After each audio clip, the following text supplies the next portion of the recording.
আমি ফিলিস্তিনের যদি সন্তান বেঁচে থাকতাম তাহলে আজ 42 বছর যাবত আমি কোনো সুখ দেখি নাই। কথা বোঝেন না?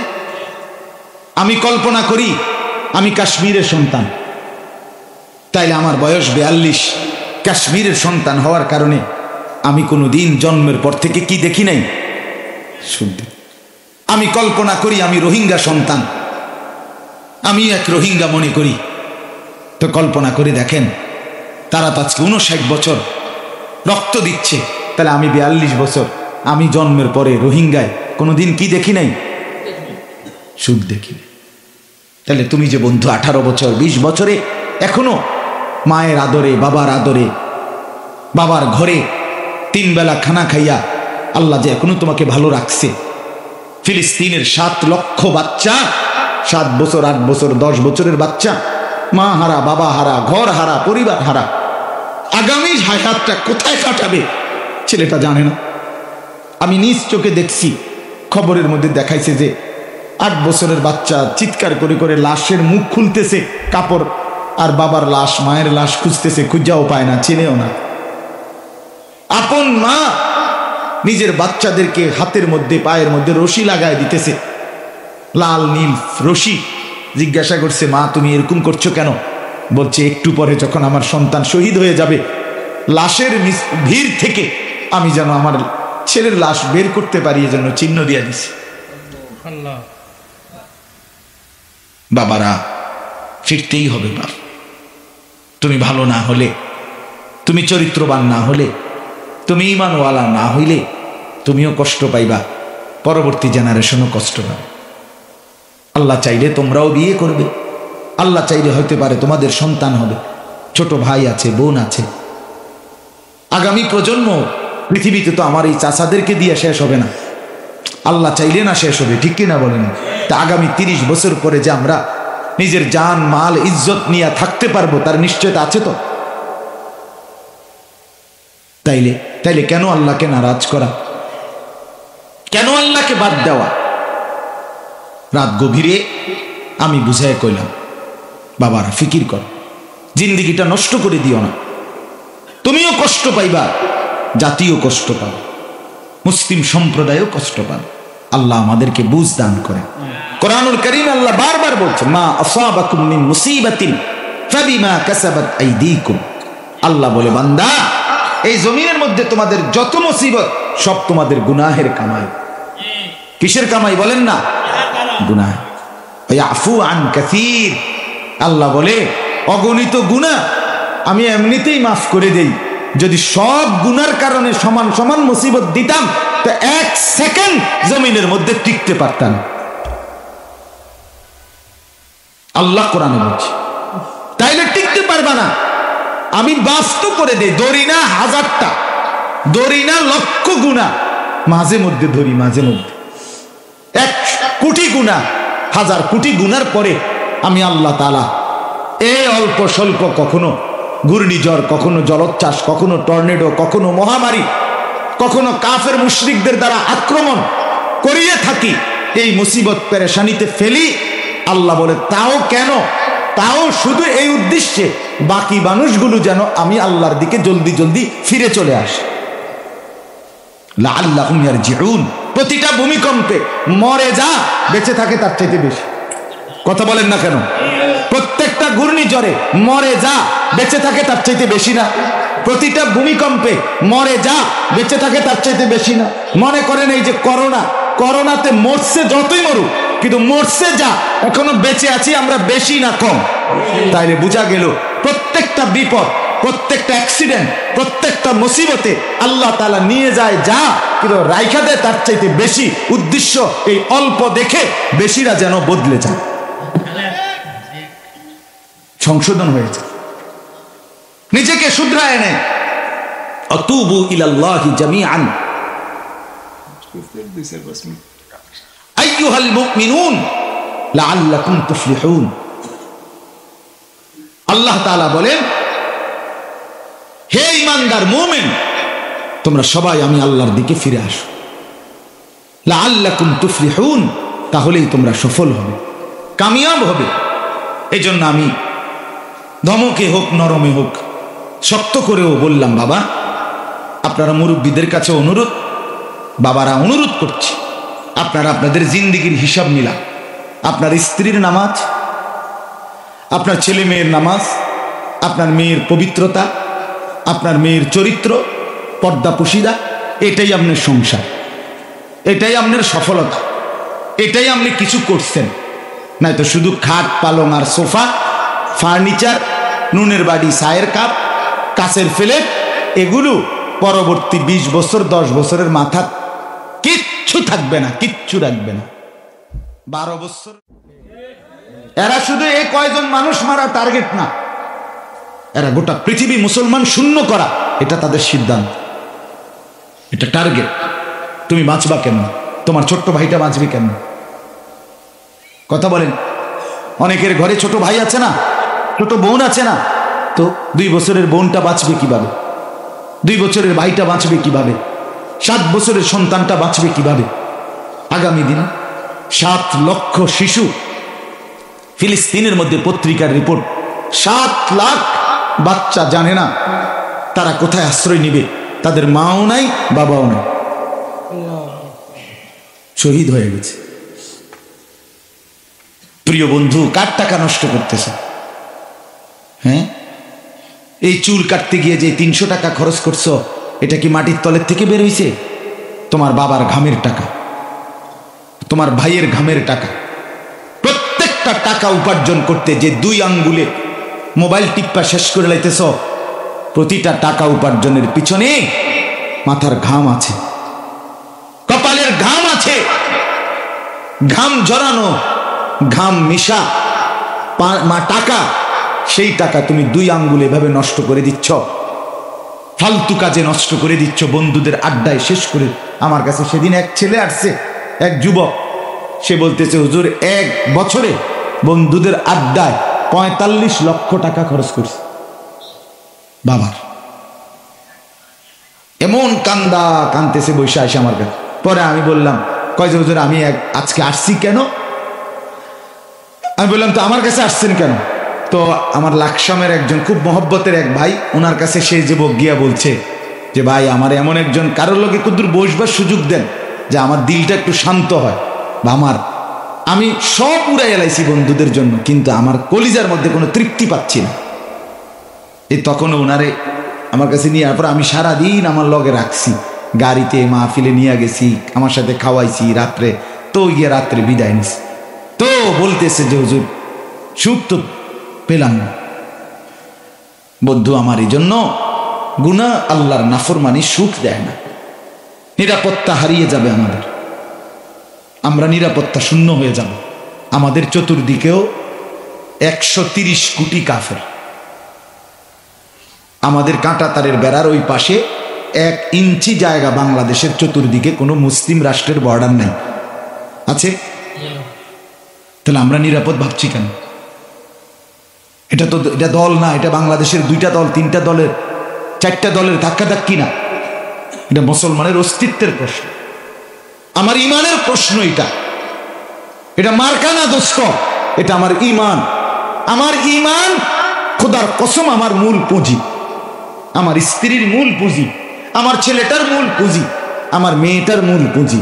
ইমান যদি শেকড় গভীর না হয়, ইমান যদি কলিজার ভিতরে গিয়া না বসে, ইমান যদি গভীর না হয়, আমার আল্লাহর সাথে আমার সম্পর্ক হবে এমন ঝড় কিংবা তুফান, রোদ কিংবা বৃষ্টি, আলো কিংবা অন্ধকার, জুলুম কিংবা নির্যাতন, অত্যাচার কিংবা অবিচার, কাফের, মুশরিক, ইহুদি, খ্রিস্টান, নাস্তিক, মুরতাদ, হিন্দু, বৌদ্ধ, যে যখন আমার উপরে জুলুম করে, আমি আমার সব দেব, কিন্তু আমার ইমান হারাবো না, আল্লাহকে হারাবো না। এরকম ইমান দরকার, নয়তো টিকে থাকা বড় কঠিন হবে। দোস্ত, খামখেয়ালি করলে হইতো না। আল্লাহ ভালো রাখছে দেখে এখনো ভালো আছো। হ্যাঁ, 23 লক্ষ মুসলমান ঘর হারা। ফিলিস্তিনের গাজা উপত্যকায় যেখানে হামলা করছে, 23 লক্ষ মুসলমানের বসবাস ছিল। একটি মুসলমানের একটি ঘর, এই বিল্ডিং, এই টাইলস, এই সবই তো তাদেরও ছিল না? আজ কিচ্ছু নেই। এটা নূহ নবীর কাহিনী না এই জমানার? এটা গল্প বলতেছি না রানিং ঘটনা? তাহলে তুমি তুমি কি মনে করছো ভাইয়া? তোমার বাপের ক্ষমতায় তুমি টিকে আছো না?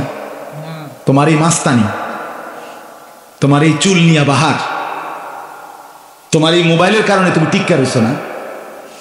সমবয়সী বন্ধুদেরকে নিয়ে টিকে আছে না? না, আল্লাহ দয়া করে যাকে যতক্ষণ ভালো রাখছে এর বরকতে ভালো রাখছে। আমি একটা ছোট্ট হিসাব বলি, এই আমার এই হিসাবটা শুনেন। 1948 সালে 14ই মে ইসরায়েলে ইহুদিরা মুসলমান ফিলিস্তিনে অন্যায়ভাবে জবরদখল করে রাষ্ট্র গঠন করছে। সেই থেকে আজকে 75 বছর মুসলমানরা ওই অঞ্চলে যুদ্ধ করছে, রক্ত দিচ্ছে, কাফেরদের জুলুমের শিকার হচ্ছে। কয় বছর? 75 বছর। এক। 2 নাম্বার, 1947 সালে ব্রিটিশ যখন চলে যায় তখন কাশ্মীর একটা অঞ্চল আছে ইন্ডিয়ার পাশে প্রদেশ, ওইখানের সংখ্যাগরিষ্ঠ মানুষ মুসলমান, তারা একাংশ ইন্ডিয়ার কাছ থেকে স্বাধীনতা চাচ্ছে যে আমরা আলাদা দেশ গঠন করব। কাশ্মীর মুসলমানরা আজকে 76 বছর এক টানা তারা শহীদ হচ্ছে, রক্ত দিচ্ছে, জিহাদ করছে, জীবন দিচ্ছে। খোদার কসম এখনো স্বাধীনতা পায় নাই, এখনো রক্তই ঝরছে, এখনো নিরাপত্তা পায় না। 3, 1964 ইংরেজিতে সর্বপ্রথম এই মিয়ানমার বার্মাতে আপনার আর্মি সরকার, সামরিক সরকার ক্ষমতা দখল করছে। বার্মা এই যেটার নাম এখন মিয়ানমার, আগে বার্মা ছিল। সেই 64 ইংরেজিতে ক্ষমতা দখল করার পর সামরিক সরকার রোহিঙ্গা মুসলমানদের উপরে জুলুম শুরু করছে। এই আরাকানের আজকে 59 বছর এক টানা রোহিঙ্গা মুসলমানরা নির্যাতিত, রক্ত দিচ্ছে, জীবন দিচ্ছে, শহীদ হচ্ছে, এখনো তারা তাদের মাটির অধিকার পায় না। আমার বন্ধু, এবার আমি শুধু একটা হিসাব বলি ছেলেরা তোমাদেরকে, বাবারা আপনাদেরকে। আমার বয়স, আমি 1981 সনে জন্মগ্রহণ করছি, অক্টোবর মাসের 25 কিংবা 26 তারিখ। সেই থেকে আমার 2023 পর্যন্ত এখন 42 বছর রানিং। তাহলে আমার বয়স কত চলতেছে? 42। এখন আমি কল্পনা করেন, আমি আমাকে কল্পনা করি আমি ফিলিস্তিনের সন্তান। তাহলে ফিলিস্তিন রক্ত দিচ্ছে আজকে 75 বছর। আমি ফিলিস্তিনের যদি সন্তান বেঁচে থাকতাম তাহলে আজ 42 বছর যাবৎ আমি কোনো সুখ দেখিনি। কথা বোঝেন না? আমি কল্পনা করি আমি কাশ্মীরের সন্তান, তাইলে আমার বয়স 42। কাশ্মীরের সন্তান হওয়ার কারণে আমি কোনো দিন জন্মের পর থেকে কি দেখি নাই? সুখ। আমি কল্পনা করি আমি রোহিঙ্গা সন্তান, আমি এক রোহিঙ্গা মনে করি। তো কল্পনা করে দেখেন, তারা তো আজকে 59 বছর রক্ত দিচ্ছে, তাহলে আমি 42 বছর, আমি জন্মের পরে রোহিঙ্গায় কোনোদিন কি দেখি নাই? সুখ দেখি।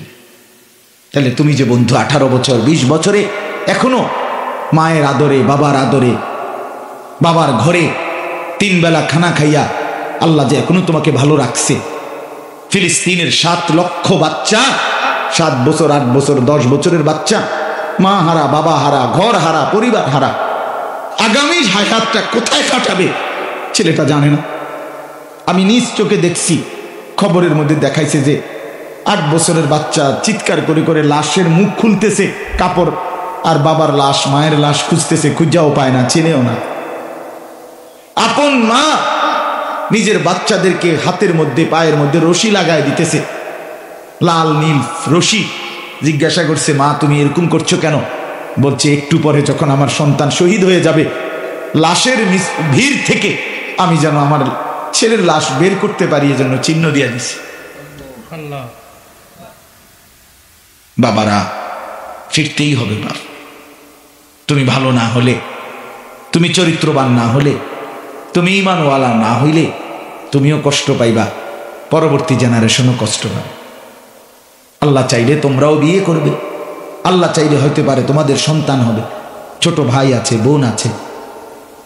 আগামী প্রজন্ম পৃথিবীতে তো আমার এই চাচাদেরকে দিয়ে শেষ হবে না, আল্লাহ চাইলে না শেষ হবে, ঠিক কিনা বলেন?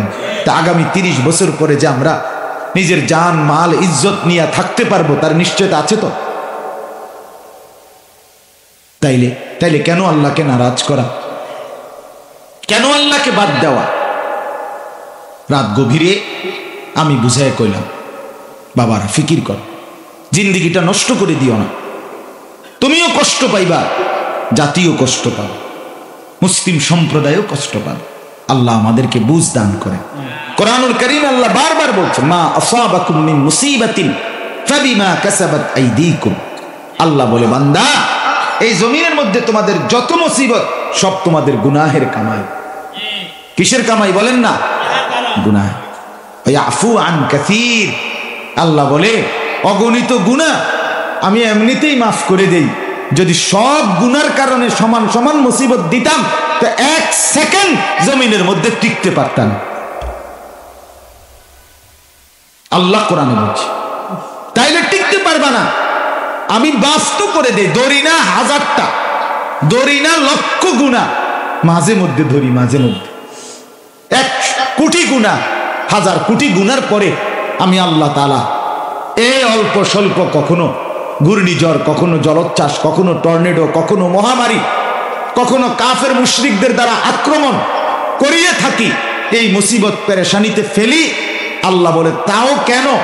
তাও শুধু এই উদ্দেশ্যে বাকি মানুষগুলো যেন আমি আল্লাহর দিকে জলদি জলদি ফিরে চলে আসে। লাআল্লাহুম ইয়ারজিউন। প্রতিটা ভূমিকম্পে মরে যা বেঁচে থাকে তার চাইতে বেশি। কথা বলেন না কেন? প্রত্যেকটা ঘূর্ণিঝড়ে মরে যা বেঁচে থাকে তার চাইতে বেশি না? প্রতিটা ভূমিকম্পে মরে যা বেঁচে থাকে তার চাইতে বেশি না? মনে করেন এই যে করোনাতে মরছে যতই মরুক, কিন্তু মরছে যা, এখনো বেঁচে আছি আমরা বেশি না কম? তাইলে বোঝা গেল প্রত্যেকটা বিপদ, প্রত্যেকটা অ্যাক্সিডেন্ট, প্রত্যেকটা মুসিবতে আল্লাহ তাআলা নিয়ে যায় যা, কিন্তু রাইখা দেয় তার চাইতে বেশি। উদ্দেশ্য এই অল্প দেখে বেশিরা যেন বদলে যায়,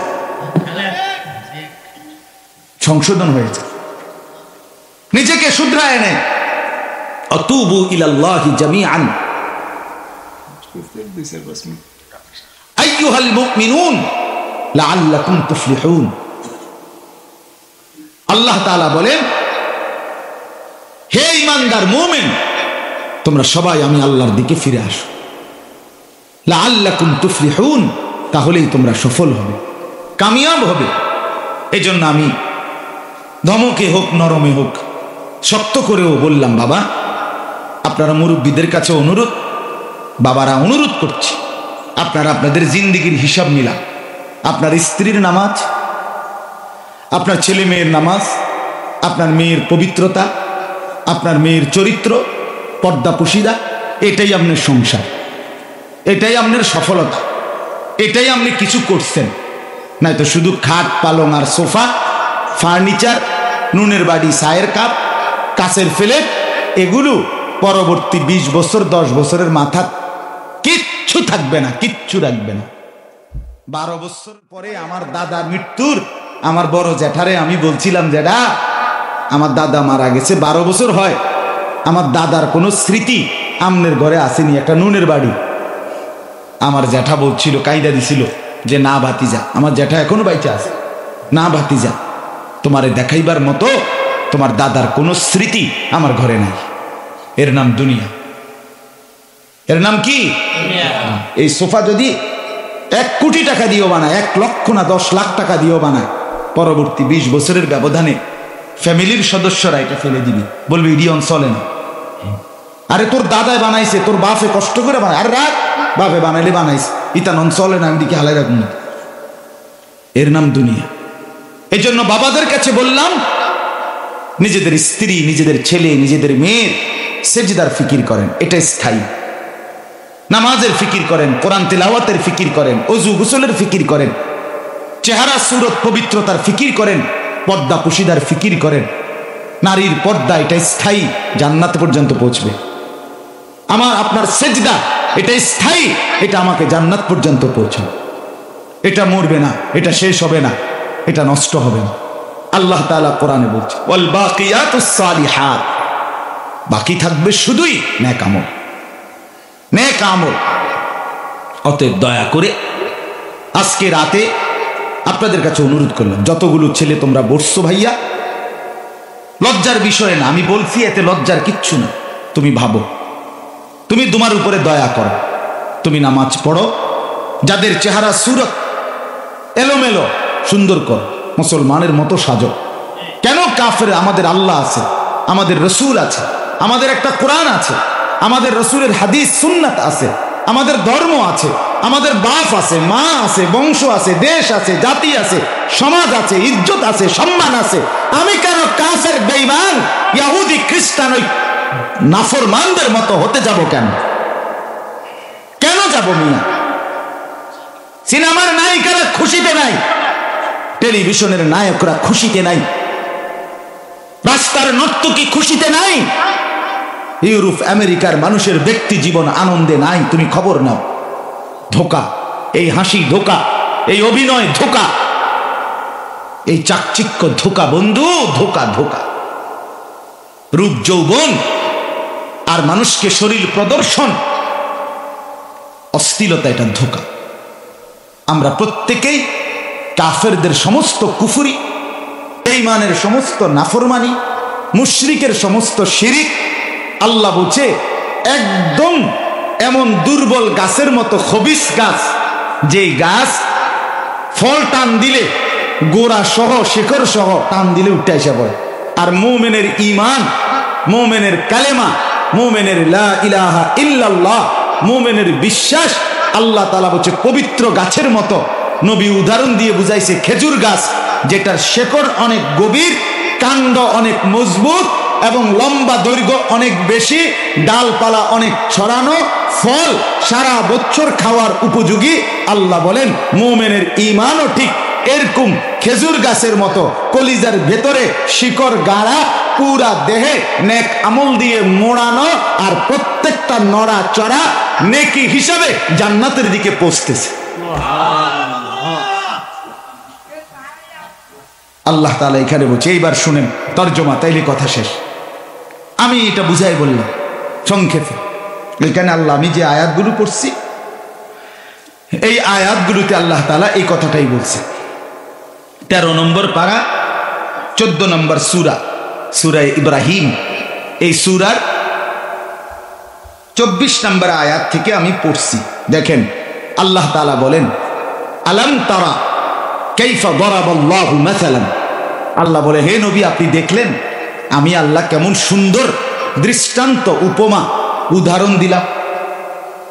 আল্লাহ বলে, আমি উদাহরণ দিয়ে বুঝাচ্ছি আপনাকে। কি?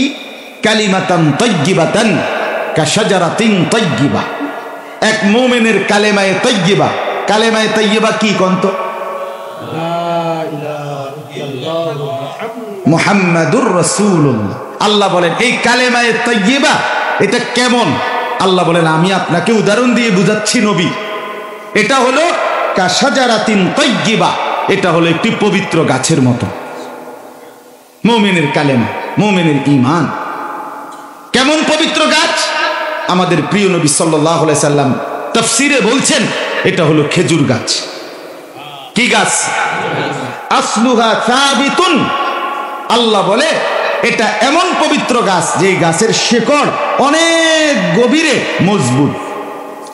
ওয়া ফারউহা ফিস সামা, যেটার দৈর্ঘ্য লম্বা এবং ডালপালা শাখা প্রশাখা উঠতে উঠতে আসমানের দিকেই উঠতেছে। তুতি উকুলাহা কুল্লা হিনিন বিইذনি রাব্বিহা। আল্লাহ বলেন এবং সেই পবিত্র গাছের ফল আমার নির্দেশে